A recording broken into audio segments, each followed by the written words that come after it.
बिस्मिल्लाहिर्रहमानिर्रहीम। इय्याक नअबुदु व इय्याक नस्तईन। या अल्लाह तेरी ही इबादत करते हैं, तुझी से मदद मांगते हैं। एक बहुत बड़ा सनतकार था, अच्छा नेक आदमी था, नमाजी था। उसने ख्वाब में देखा कि एक आदमी है, गरीब सा है, और वो उसको उम्रा करा रहा है। तो खैर वो सुबह उठा, वो ख्वाब था, भूल गया उसको। अगले दिन रात को फिर उसने ख्वाब में देखा कि वही आदमी है और वो उसको अपने साथ उम्रे पर लेकर जा रहा है। अब उसे थोड़ी सी तशवीश हुई कि ये दूसरे दिन मुझे क्यों ख्वाब नजर आया। खैर फिर भी वो नज़रअंदाज कर गया। तीसरे दिन फिर रात को उसने वही ख्वाब देखा कि उसी आदमी को वो उम्रे पर लेकर जा रहा है और उम्रा उसको तवाफ़ करवा रहा है।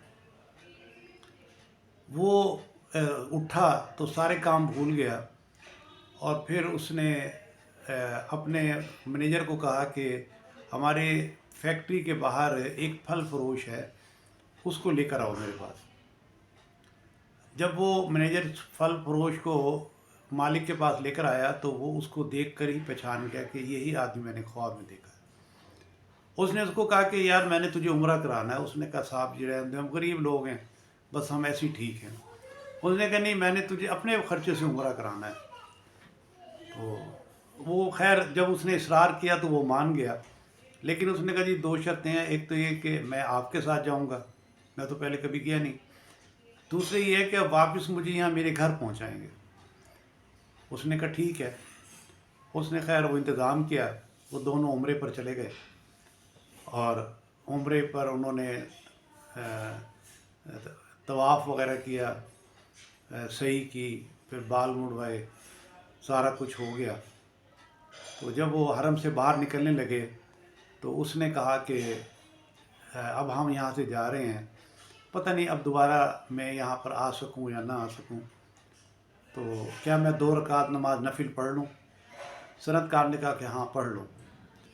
वही मताफ में वो 2 रकात नमाज नफिल पढ़नी शुरू की। जब वो सजदे में गया तो उसने सर सजदे से ना उठाया। काफ़ी देर गुजर गई। वो सनतकार को बड़ी तशवीश हुई कि क्या बात है।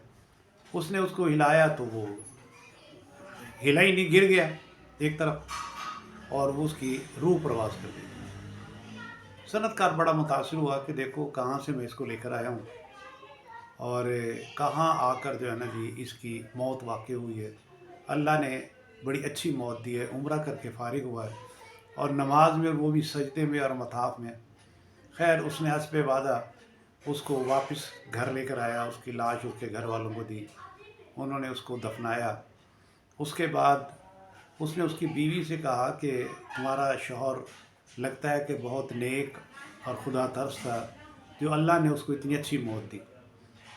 उसने कहा कि मेरा शौहर कोई बाकायदा नमाज़ें वगैरह नहीं पढ़ता था, रोज़े वगैरह भी इतने नहीं रखता था, ज़ाहिरी तौर पर तो कोई इतना ख़ास नेक या मुत्तकी और परहेज़गार नहीं लगता था। बाकी अल्लाह के काम है, अल्लाह की मर्ज़ी। उसने कहा नहीं, आप सोचो ऐसा कौन सा वो काम करता था जिसकी वजह से अल्लाह उससे इतना राज़ी हुआ और उसे ऐसी अच्छी मौत दी।